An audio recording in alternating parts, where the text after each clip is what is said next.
Hi, I'm Melanie Barr. Welcome to the She Built It Experience with Melanie. You're here because you want to experience the life and business that you crave. Join me as I talk to women who have successfully built it, a career and business that they love. We dive into the topic of how they built it and talk about everything from having the courage to make career leaps to the details of how to lead effectively, create successful teams, implement strategies for growth, and infuse tech innovation. Magic happens when we focus on the part of ourselves and our business that brings us joy. So let's dive in. Megan Brown is Senior Vice President, E-commerce and Technology at Athletic Brewing Company. She has been in the e-commerce, product management, and tech space for 18 years in different industries: fashion, beauty, travel, education, and beer. In different cities: Chicago, New York, Scottsdale, and LA. She has a passion for solving problems for shoppers because she is that shopper. Thank you for joining us, Megan. You have been in the e-commerce, project management, and tech space for 18 years. What drew you to grow a career in these areas and most recently to Athletic Brewing? I majored in information systems at Notre Dame, and they heavily recruited to be in the Big Four. So my first job was PricewaterhouseCoopers doing IT audit, and I quickly realized that that was not the field for me. So I was lucky to quickly pivot in Chicago to Orbitz. And that's where I got my start in e-commerce and product management and technology. They gave me the foundation, but being like a woman in tech, I wasn't a stranger to it. Even in college, I was one of 10 women in my major. From there, just took it from city to city, from Chicago to New York, to Scottsdale, to LA, in multiple different industries, from travel to fashion to beauty, and now beer. And I just love being in e-commerce because I'm sure you're like me. You do a lot of e-commerce shopping.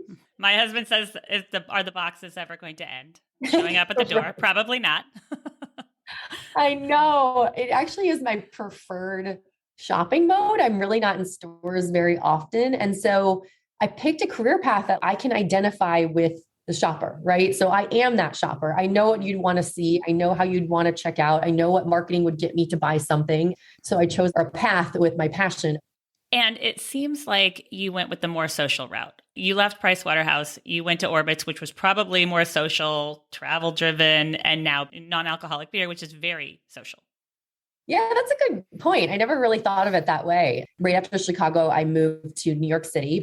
I worked at a startup, and then my second job there was in fashion, which is also very social. So at bloomingnails.com. And you kind of gravitate towards your interests. I love that, following industries that you love.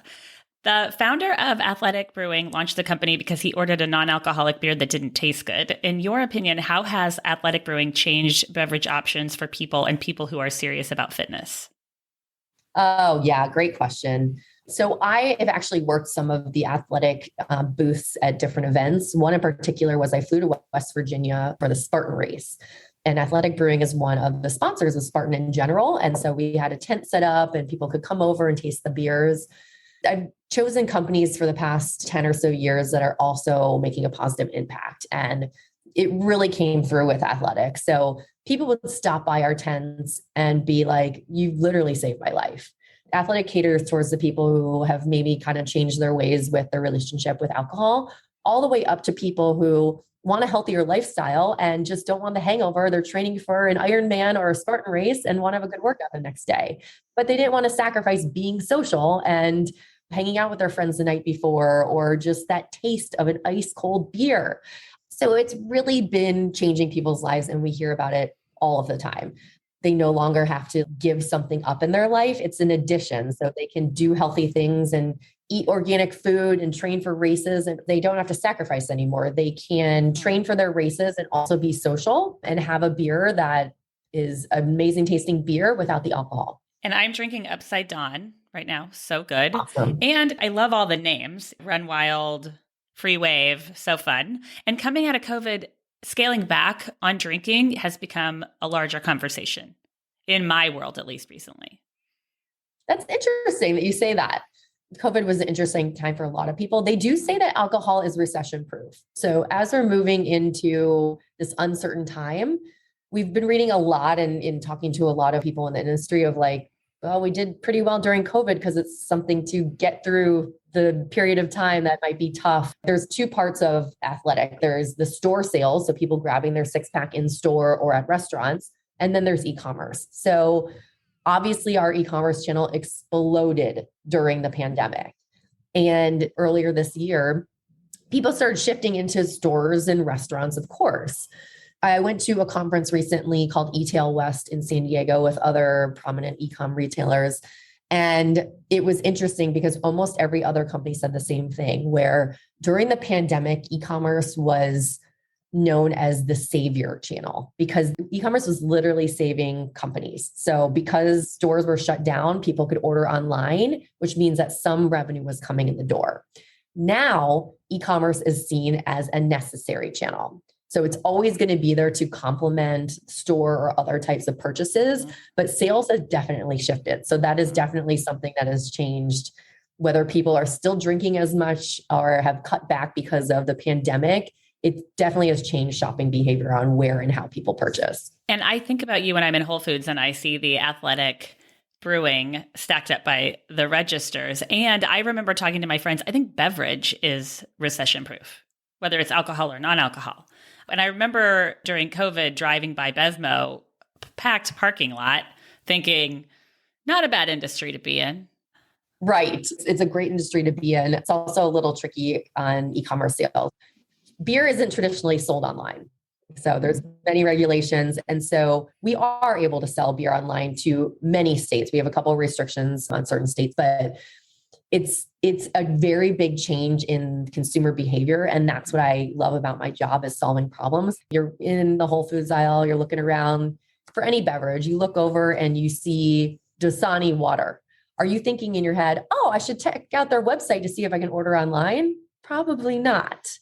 And so it's been a really big, awesome challenge to change that consumer behavior of, hey, we may have just acquire people from they're shopping online or they're stopping in the store and they're grabbing a six pack, but then they don't even know that there's a site they can purchase on.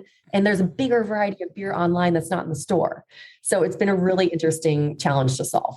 I see. And that brings me to my next question. What's the biggest problem that you have solved as it relates to e-commerce, either with Athletic Brewing or with other industries that you've worked in? Realizing the shift from the pandemic, trying to market and cater towards customers differently than during COVID. We've started to plug our subscription program more, and it's great meeting people where they are and where they want to shop. If they no longer want to grab a case from the store and lug it to their car and lug it in, we have a subscription program that they can join where it's auto delivered. Which is my biggest thing. And I would think for a lot of women too, that don't want to go and have to lug around a lot of things. And I know I increase my subscription based things during COVID. And it's great when there are different options. Maybe you want it a couple times a year. Maybe you want it once a month. Yeah, exactly. So just kind of plugging that convenience factor, and I don't have to run to the grocery store when I'm out. It's just going to be there the next month. For someone who owns a business, when it comes to buying online, what do you think is the most important thing a business should think about as it relates to getting clients and consumers to make that online purchase? It's how do you get people to try something online that they can't touch, feel, taste, and make that leap and purchase it. Stores are actually doing something different than e-commerce companies are doing these days. Stores are using a lot of customer reviews on their store displays so that you get over that hump of, oh, this was a 5-star rated. I can check the website and see that shirt runs small or whatever it might be. Okay, now that I've read this, I'm more likely to grab the shirt because there's reviews that I can read. For online, especially for things that you can't touch and feel, like other companies are doing virtual try-ons and things to help people get over the hump. For us, it's really making sure that we have a compelling offer for a new customer. So $10 off your first order, free shipping, and giving people the comfort. Hey, give it a try and come back and try it again, but just making sure that they can get over that hump of, I've never tried it. It's a 5-star beer, but okay, $10 off. I was referred by a friend. I'm going to take the lead. And you bring up a good point because I don't think I've ever looked at the stars as much as I have maybe in the last couple months. If something's a 4, 4.5, I might think about it. But if it's getting a 5, it makes me more willing to try it. And I think about that as mostly as it relates to Amazon. But with other things, if I were to see that you're right, that would make me more willing to try it. Yeah, it's interesting. I read a lot of articles about it lately. So even with omni-channel shoppers, so whether you buy a shirt in store and online, customers are 30% more valuable if they're omni-channel shoppers for a company. So if they just shop in a single vertical, only in the store or only online, they're not as valuable as those customers that do both. So maybe one day I'll grab my six pack from the store, and then the next month I'll order a new beer online and they'll go back in the store. Those are your most valuable cohort. Having those reviews helps people to pass between channels of feeling confident of, okay, I will give it a try. And I read something about 70% of shoppers in a store are using their smartphone to make their purchase. And a lot of that is doing the research of, is there a similar brand I could get? Is there a deal online? Like people are using all their technology and star ratings to really make their purchase. And it could be because of where the economy is at this point. Am I really willing to get a 4-star item when I could probably save my money and get something else? I think that's contributing to it a bit. That's so true. And I agree, because we're all on our phones. We're looking at our phones for everything today. Better or worse, yes. Right. I love all of the cities that you've lived in: Chicago, New York, Scottsdale, and of course, LA. Where is your favorite place that you have lived? So those cities I mentioned were just in my adult life. Growing up, it was Connecticut, Chicago, Dallas, and Scottsdale. So I feel like I've gotten a really good feeling for all parts of the country. Chicago will always feel like your best friend. It's comfortable, good people, great food. I think I had a love affair with New York, and I always will. You can do anything at any hour of the day. You start eating dinner at 10 p.m. You start meeting friends at midnight. It's so alive. And especially for career motivated people, you're charging to work on the subway with like-minded people. You're staying late at the office. Like you just have this added motivation of, I can make this work. But LA is home. I'm looking out at the ocean right now, as I'm sure you often do. Our way of living is something that you can't get in those other cities. So it's so hard to leave. It's so hard to leave, taking a hike, walking on the Strand, the weather. This is where my heart is now. Magic happens when we focus on the part of ourselves and our business that brings us joy. What is one way that you make sure to live your joy each day? Such a good question. What I tell my team is this is supposed to be fun. We are not saving lives, but we're doing really good things for people. We are offering healthy choices. We're offering a great product. It's a B Corp company. It's supposed to be fun to solve these problems. So that brings me joy, as long as things get stressful, but at the end of the day, we're doing something great for people, and that should be fun.